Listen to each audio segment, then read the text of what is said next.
tinggalin aku dan anak aku. Anak kamu sangat butuh kamu ya. Waktu terjadi begitu saya Saya mah sampai sekarang juga masih shock, Pak. Iya.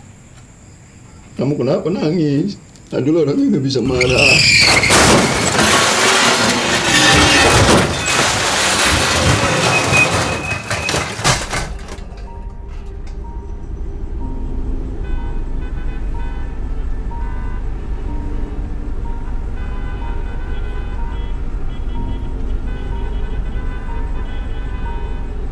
Jam segini macet apa sih, Pak? Kayaknya ada kecelakaan tuh, Pak. Hah? Ya. Kecelakaan? Bang, tolong, Bang. Tolong.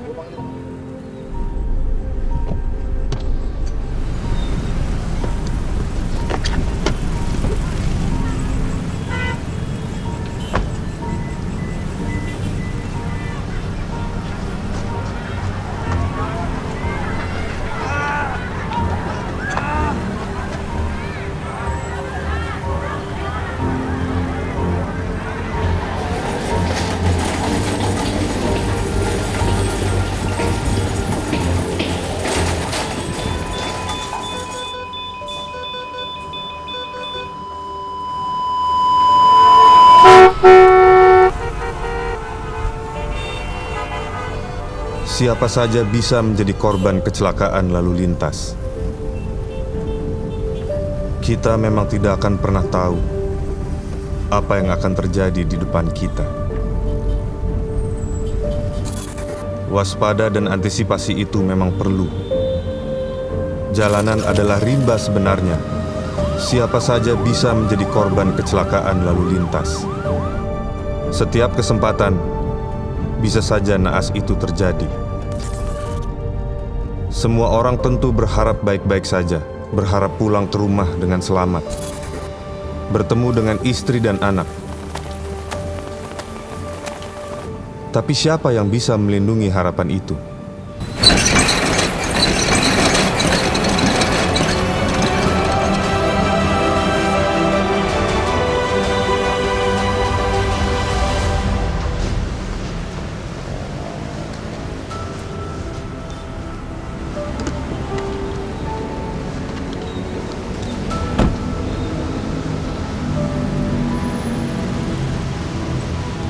Permisi, Mas. Selamat siang, Mas. Selamat siang. Ada yang bisa dibantu? Saya Fedi. Arif? Saya ingin bertanya tentang jasa Raharja. Selamat siang, Pak. Siang. Saya Fedi Nuril. Ada beberapa hal yang ingin saya tanyakan tentang jasa Raharja. Boleh, boleh. Sebenarnya seberapa besar, Pak, resiko bagi orang-orang yang sebagian besar aktivitasnya di jalan?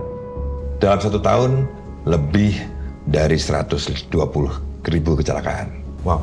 Ya, dan yang ini yang menjadikan kita kaget selalu ya. Apalagi kita lagi bicara di sini nih. Ya. Ternyata bisa jadi dalam 1 jam 3 orang meninggal dalam kecelakaan. Dan ini menjadi mesin pembunuh terbesar. Kalau WHO mengatakan setelah jantung, kemudian stroke, yang ketiga adalah kecelakaan.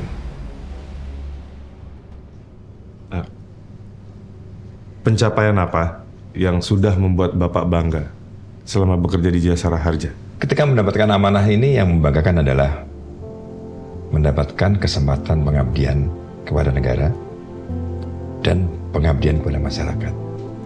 Maka kemudian apa yang dibutuhkan? Contoh tadi, masyarakat membutuhkan pelayanan yang tidak rumit, ya, tidak susah untuk melakukan klaim. Gitu. Yang tadinya mungkin klaim secara fisik, dokumen dan sebagainya. Sekarang kami rubah. Masyarakat nggak usah repot, nggak perlu yang namanya klaim. Jadi masyarakat ketika mendapatkan kecelakaan dan harus dibawa rumah sakit, ini semua rumah sakit sudah terdaftar. Jadi mereka otomatis dengan mobile service-nya bisa menggunakan dan kita bisa melakukan percepatan pelayanan kepada mereka. Dan inilah kemudian kita muncul performan di dalam pelayanan ke rumah sakit untuk luka-luka. Itu rata-rata sudah mencapai 12 menit 35 detik kami sudah merespon. Yang sebelumnya 1 jam, bahkan 3 jam gitu ya, kita rubah. Baiklah, cukup dari saya. Terima kasih, Pak. Sekarang kita kemana dulu, Mas Ari? Mas Fedi, gimana kalau sekarang kita ke Polres dulu? Polres. Polres dulu ya. Kita ngapain ke Polres dan di sana itu apa yang harus dilakukan? Nanti di sana kita ketemu teman-teman dari unit Laka Lantas. Ya. Kita punya kolaborasi yang baik kerjasama dengan pihak-pihak unit Laka Lantas. Oh, jadi kalau terjadi kecelakaan, korban atau keluarga korban atau siapapun pihak yang melaporkan itu yang pertama kali didatangi adalah kantor polisi ya? Kantor polisi, karena itu informasi awal kejadian kecelakaan biasanya kita dapat atau salah satunya kita peroleh dari kepolisian, Mas Fedi. Yang penting buat saya itu yang saya penasaran. Saya kebayang kalau misalnya terjadi kecelakaan, tentu kan korban atau keluarga korban itu dalam keadaan masih shock, masih kaget, bingung. Tapi apakah banyak langkah-langkah yang harus mereka lakukan gitu untuk mendapat bantuan dari Jasara Harja atau gimana, Mas? Ya, jadi memang perlu ada tahapan-tahapan. Ya. Tapi kita punya tagline nih, Mas Fedi. Jika mengalami kecelakaan, lapor ke kepolisian, sisanya kami yang bekerja.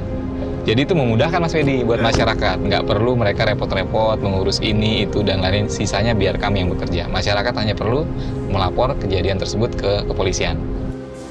Pak, bagaimana bentuk kerjasama Satlantas dan Jasara Harja dalam menangani kecelakaan? Baik, jadi bentuk kerjasama kami Satlantas, di mana pada saat terjadinya laka lantas, kami akan mengirimkan informasi kepada Jasara Harja untuk kemudian Jasara Harja bisa memproses mengeluarkan surat jaminan di rumah sakit bagi korban tersebut.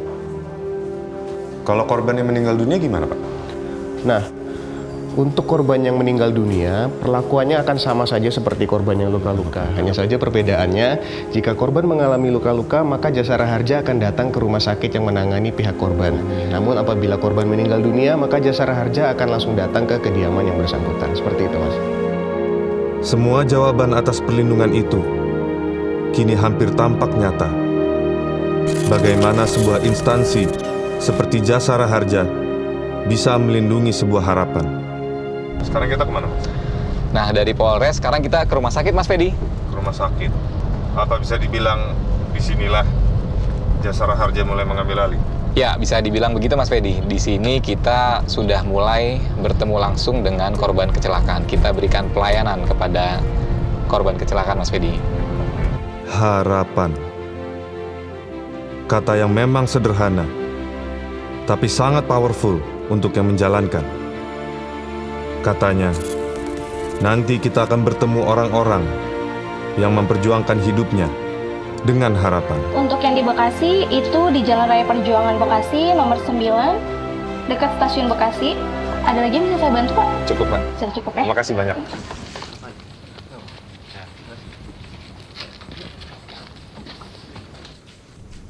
Permisi, Mas. Oh ya. Saya mau nanya, rumah almarhum Pak Samsudin di mana ya? Itu belok kiri, ada warungnya yang warna hijau. Oh, ini belok kiri, ada warung rumah warna hijau. Oke. Makasih, Mas. Iya, makasih ya. Ya.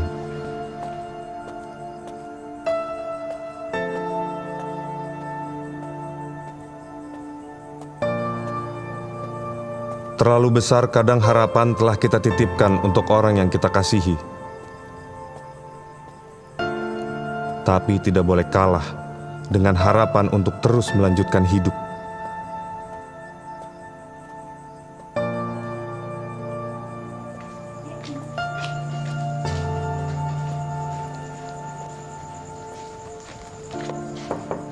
Assalamualaikum.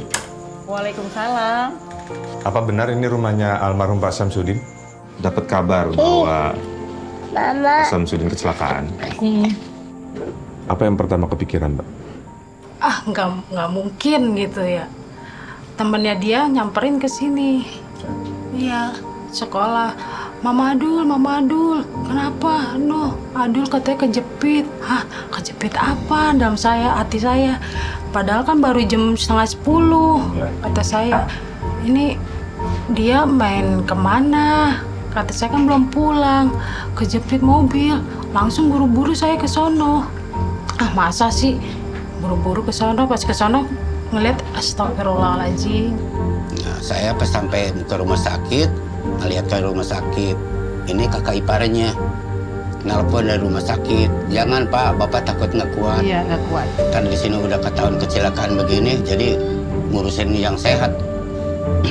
Ya orangnya ini, Dek, orangnya baik, sayang, perhatian sama saya, Dek. Benar.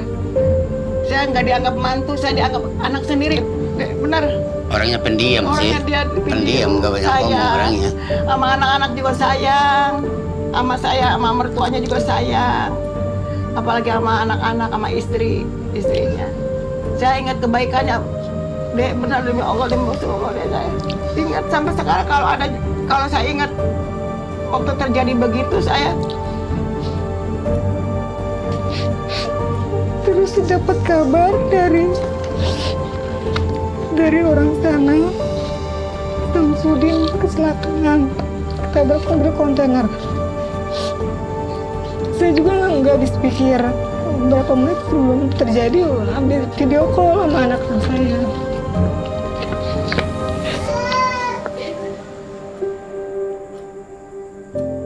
Saya langsung lompat, bilang sama supir, "Bang, anak saya meninggal, Bang." Terus tenang dulu katanya, "Mau meninggal kenapa?" "Udah, Bang."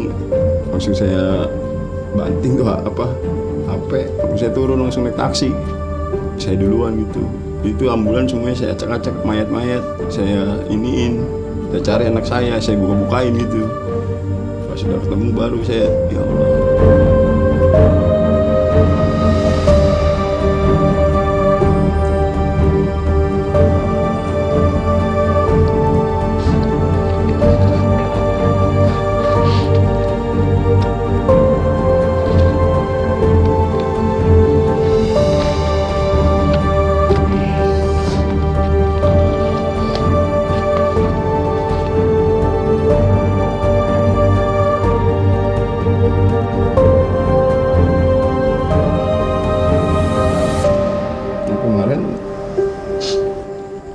Ada temennya datang ke makam, nangis ditanya sama istri saya, "Kamu kenapa nangis?" "Aduh, orangnya baik banget. Aduh, orangnya nggak bisa marah. Itu yang bikin dia berkenan, itu yang bikin dia berkesan, itu yang bikin dia nangis juga, Bang. Emang anak baik, Bang." Ketika saya datang ke sana, saya mengetahui ayah ibunya sudah tiada dan meninggalkan satu orang anak usia 8 tahun. Jujur pada saat itu saya sedih. Karena saya mengingat kondisi, memang usia anak saya juga di usia yang sama. Bagaimana kalau anak saya juga mengalami nasib yang sama seperti dia. Saya nggak terbayangkan harus kehilangan kedua orang tua. Satu sosok adalah sebagai pencari nafkah, tulang punggung ekonomi keluarga, satu sosok adalah seorang ibu yang biasa merawat anak-anaknya.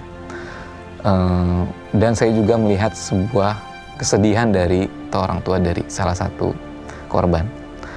Karena dia mungkin tidak terbayangkan bagaimana ke depan mengurus anak-anaknya. Namun dengan kedatangan saya menemui mereka dan menjelaskan bahwa kita akan memberikan santunan, memberikan bantuan, terpancar sedikit senyum dari mereka. Saya di situ merasa puas dan merasa bangga bahwa kehadiran saya, kehadiran Jasa Raja ternyata sangat dinanti oleh masyarakat yang sedang tertimpa musibah. Terus dengan besarnya bantuan dari Jasara Harja, seberapa berguna, Mbak, buat kehidupan Mbak bertahan hidup atau melanjutkan hidup? ini bocah biaya banyak. Ini baru sekarang 2,5 tahun tuh anak, kata anak saya, "Ya udah untuk manjang ini yang dapat Jasa Harja," kata anak saya gitu. "Ya udah nggak apa-apa," gitu. Udah sekarang ini uang ini udah dipakai ini aja, dipakai usaha aja, modal. Kita namanya orang nggak punya gitu ya, orang sederhana lah. Terus ketimpa kejadian seperti ini, terus dapat bantuan, itu sangat berguna. Kayak buat urus jenazahnya gitu kan, terus urus kuburnya, tahlil dari 7 hari, terus 14 hari, 40 hari, sampai kemarin 100 hari. Iya, alhamdulillah sangat berguna. Dagang itu sembako, beras gitu, ada ini gas, galon, Ya alat-alat rumah tangga aja Alat lah. rumah tangga, alat rumah tangga ya. Bu, terima kasih ya Ibu dibantu ini dari Dasa Harja. Iya, dibantu usaha. Ibu ngakalin anak-anak sampai gede. Prosesnya cepet. Nggak ada dipersulit gitu ya. Pas kita nguburin hari itu juga langsung cair duitnya tuh. Alhamdulillahnya banget gitu. Ya nggak pakai proses mondar mandir gitu maksudnya, nggak pakai proses minta-minta gitu, enggak. Harapan dan senyuman yang hadir dari mereka itu yang membuat saya tidak peduli. Baik malam hari, hari libur, hari raya, karena saya ingin terus melihat harapan yang hadir dari orang-orang yang mengalami musibah kecelakaan. Ini semua yang membuat saya bangga menjadi insan Jasara Harja. Dan semua ini juga yang membuat saya merasa pekerjaan saya ini adalah anugerah buat saya. Terus terang, jawaban Jasara Harja terhadap segala keresahan saya tentang korban kecelakaan lalu lintas sungguh di luar dugaan. Dan ini melegakan hati saya. Jasara Harja akan selalu memberikan ketenangan bagi kami di setiap perjalanan. Dan Jasara Harja selalu memberikan harapan baru bagi mereka para korban kecelakaan dan mereka yang ditinggalkan dalam memperjuangkan setiap harapannya.